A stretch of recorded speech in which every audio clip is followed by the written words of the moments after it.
The Source. When you see the Mike Scott Plumbing truck, you know that experienced certified technicians are on the job. Mike Scott Plumbing has the equipment and expertise to handle any size septic job, residential and commercial. From pumping septic tanks to installing new tanks and drain fields. When you want the job done right the first time, then the first call you need to make is to Mike Scott Plumbing. Mike Scott Plumbing is locally owned and operated since 1987, so you get the quality you expect at the price you deserve. If water runs through it, we do it. Mike Scott Plumbing. Near record-breaking high temperatures for today. After patchy morning fog, we'll have partial sunshine with a high today 84 to 87. Tonight, mild with increasing cloudiness, low 66 to 68. Wednesday, mostly cloudy and very warm. The temperature approaching the record of 88 set in 1982 with a high 85 to 87. From the Florida Weather Center, I'm Kevin Snyder. I'm Scotty, owner of 12 Rounds Boxing, with a personal invite for you to come check out my gym in Ocala, Florida, open 7 days a week from 10 a to 10 p. Come check us out.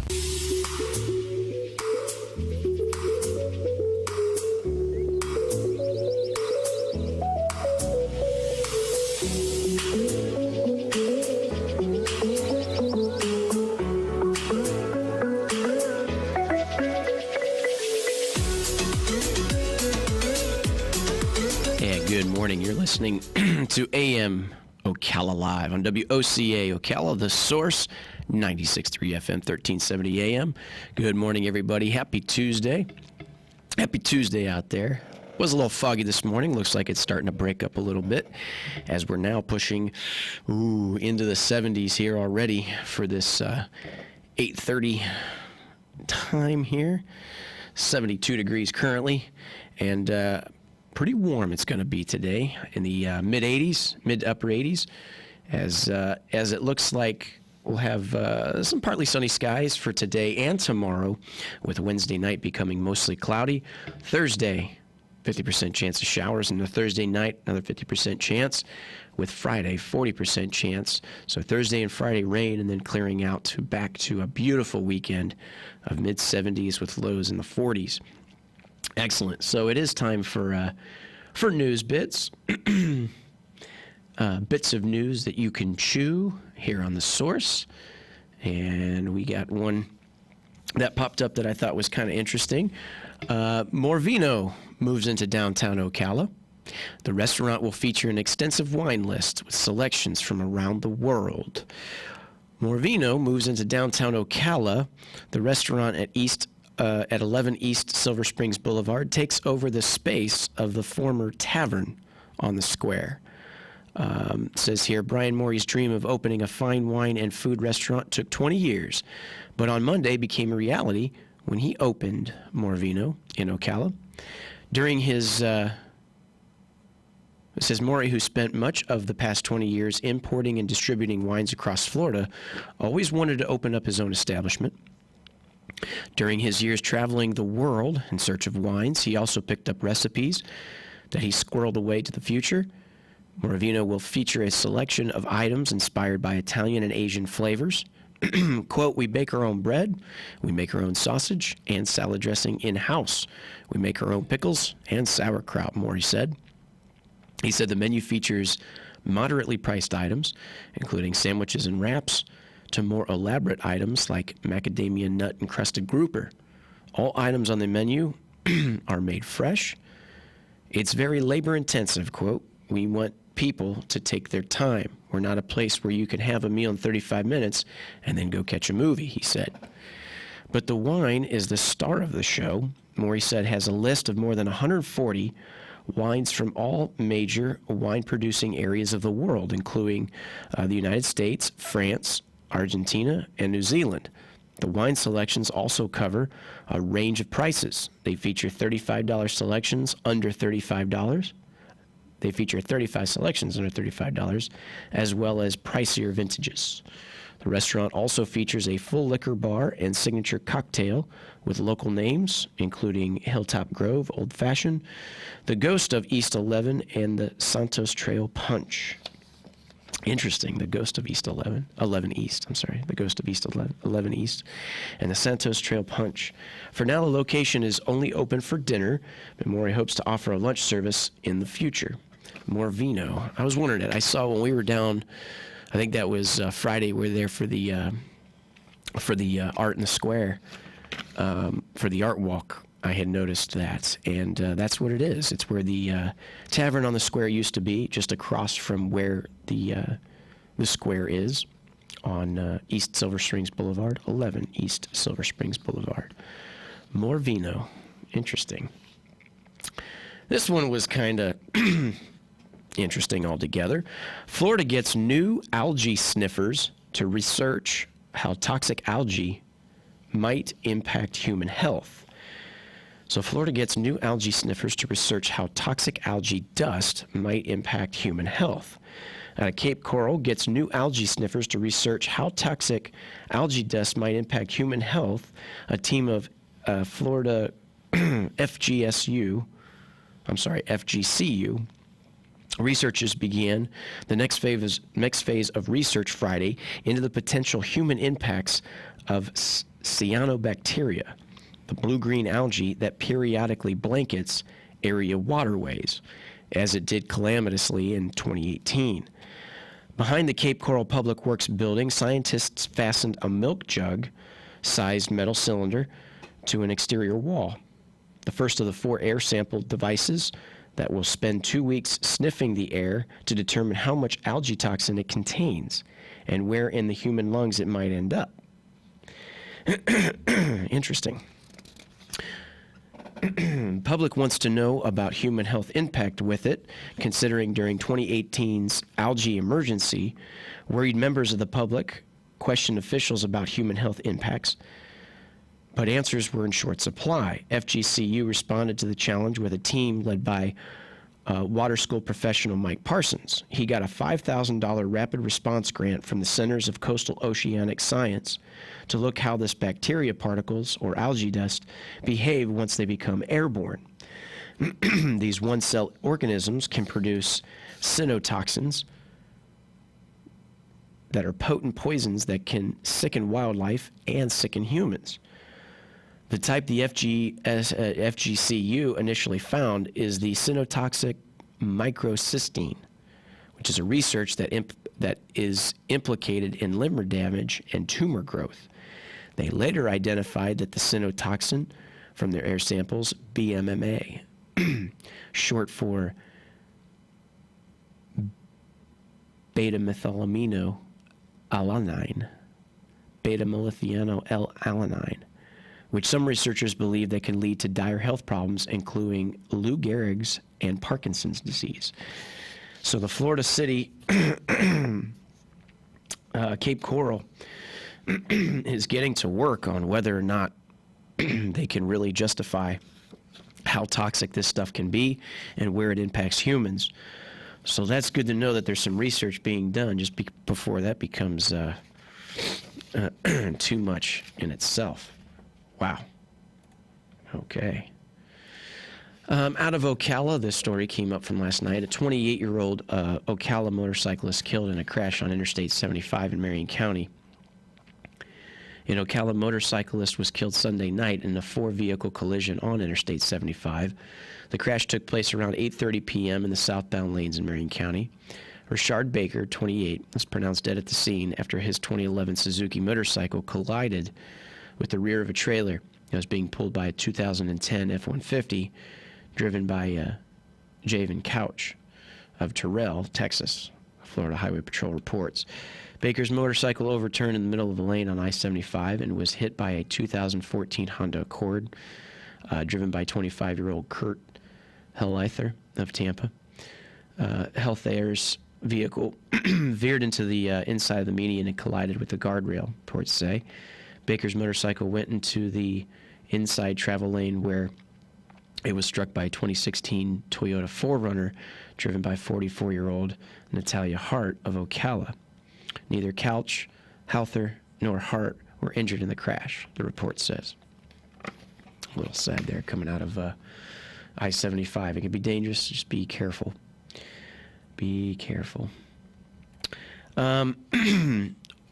Orchid grower loses medical marijuana fight. This one out of Tallahassee.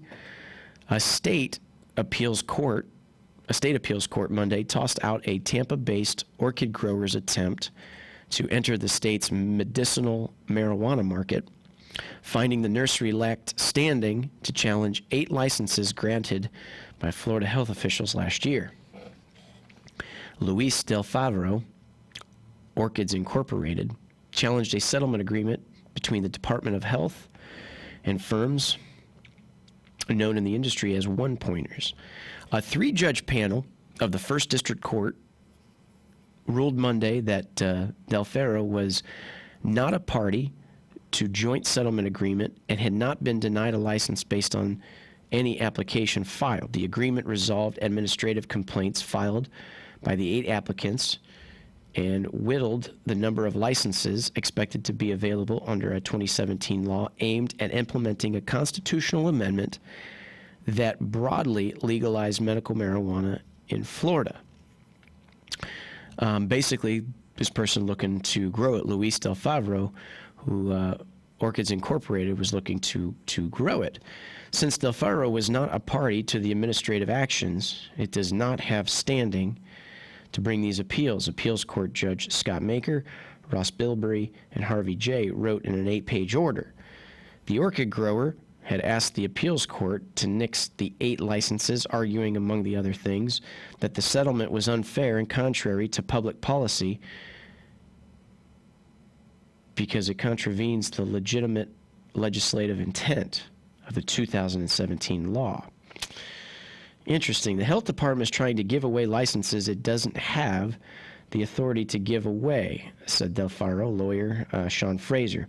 So told appeals court, under the 2017 law, health officials have to give special preference for up to 2 licenses to applicants that own over 1 or more facilities that are or were used for canning, concentrating, or otherwise processing of citrus fruit and citrus molasses that will use the convert facility for the facilities of processing marijuana. Following the passage of the law, Del Favaro spent $770,000 to purchase property in Pinellas County that meet the requirements of the citrus preference. And with that being said, Del Favaro had sought to intervene in some of the administrative complaints involving other firms. But the orchid grower, quote, could not have shown that this substantial interest would be sufficiently affected by the outcome of the administrative appeals. Has waged a year-long battle in the pursuit of the license, while a pile of cases is filed at the state and federal level for the courts of the nurseries owners have grown increasingly frustrated over health officials not allowing new applicants to gain access to the marijuana market. Del Favaro tried to register a medical marijuana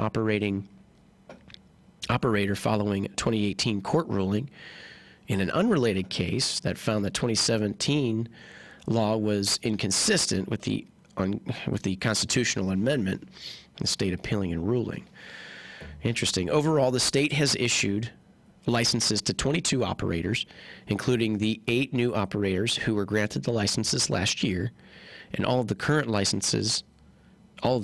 licensed firms originally applied under the 2015 law. Florida voters in 2016 approved the constitutional amendment to broadly legalize medical marijuana. And what they're asking, too, is what does then become when it actually could and possibly get recreationalized. So that's a little interesting there.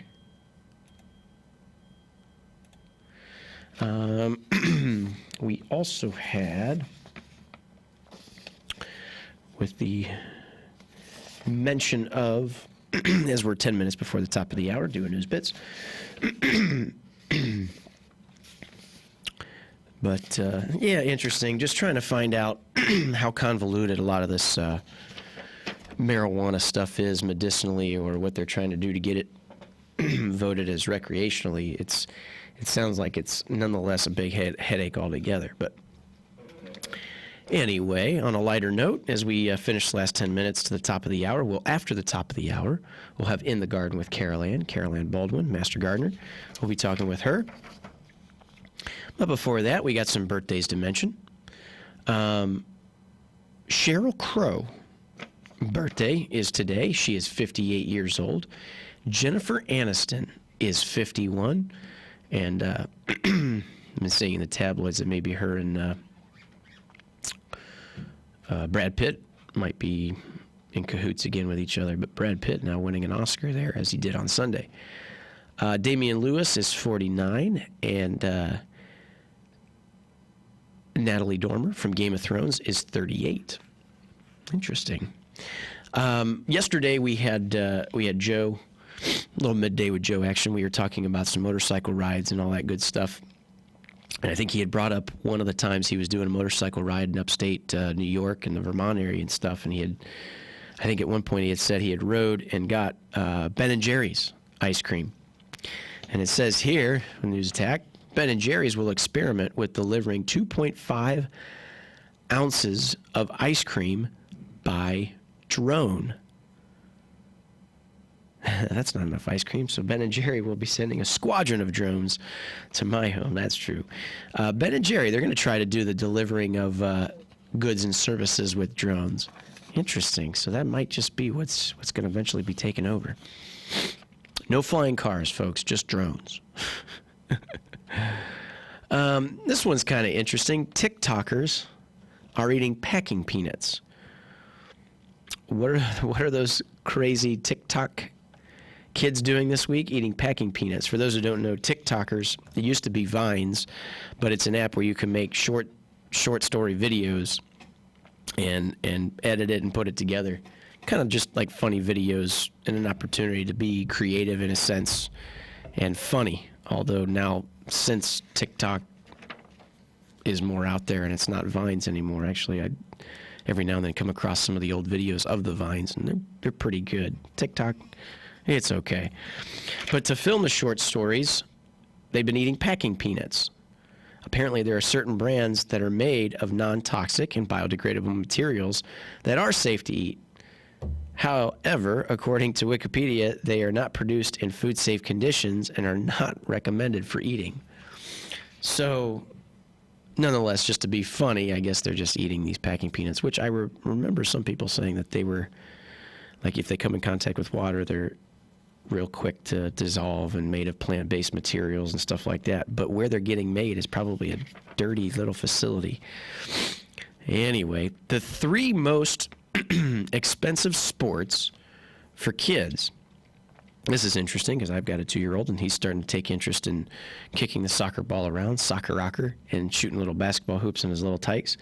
So as we were wondering what kind of sports or activities we can get him into later, according to a study, the 3 big sports that might put a glimmer in a kid's eye but below a massive hole in parents' bank account are, as they're ordered here, the 3 most expensive sports for kids are ice hockey, gymnastics, and horseback riding. Now, we're a community here in Ocala with a lot of horse country, so I'm sure some people can concur with that, but you do what you got to do, and love to give your kids the opportunity. But ice hockey, I don't think we're too intuitive with the idea of ice hockey down here. And gymnastics, that's a little different. It makes you wonder, jumping around on a mat, how that would become so expensive when there really isn't that much going into the sport itself. Now, when you think of something like golf, you got to purchase the clubs, just going to play, the amount of time that it takes to play, the bucket of balls that it takes to practice, 14 clubs in your bag, the clothes to wear to go golfing and all that, I thought would outrank the idea and concept of gymnastics. But that's interesting. I disagree with that.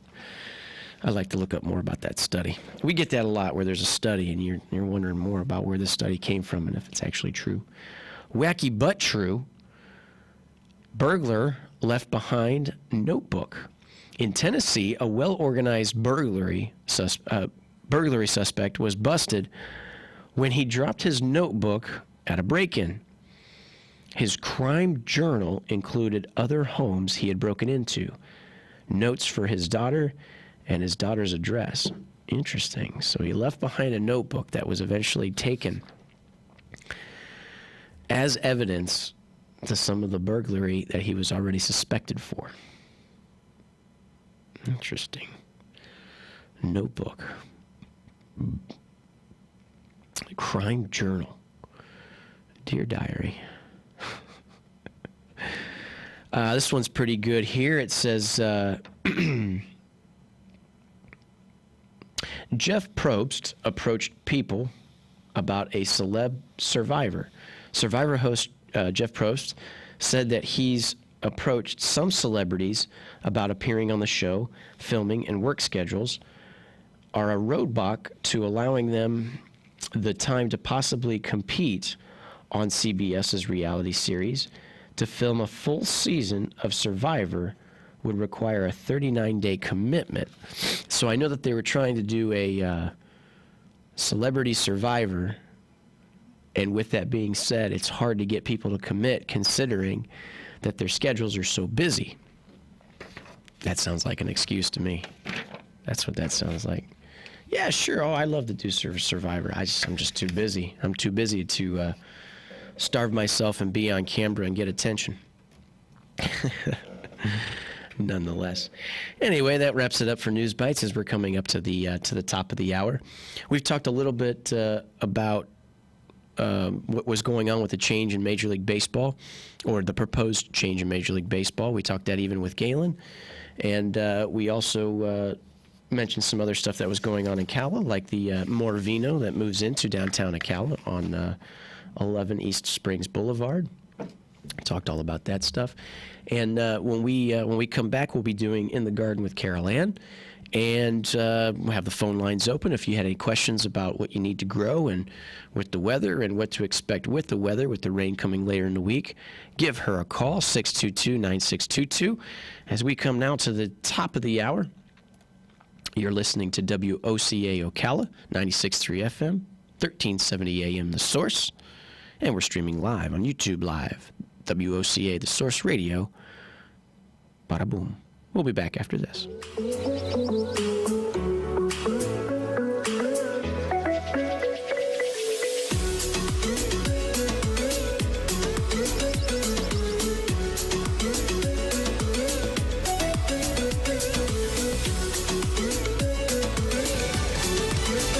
Fox News, I'm Chris Foster. It's primary day in New Hampshire. The Democrats running for president making their case there to the end. We're excited about the energy and momentum we're seeing here. I think I'm the best person to do this because I think I'm the one who will get out there and fight best. The purpose of the presidency is not the glorification of the president. It is the unification and the empowerment of the American people. We're going to win this nomination. That's Andrew Yang, Elizabeth Warren, Pete Buttigieg, and Joe Biden. Bernie Sanders has been ahead in most of the polls in New Hampshire leading up to today, and a lot of voters in that state historically make up their mind late. More than 1,000 deaths are now reported in mainland China from the new coronavirus. Today is also the first date that China is reporting more than 100 fatalities in a single 24-hour period. In Hong Kong, an apartment building is evacuated over suspicions the virus may have spread through the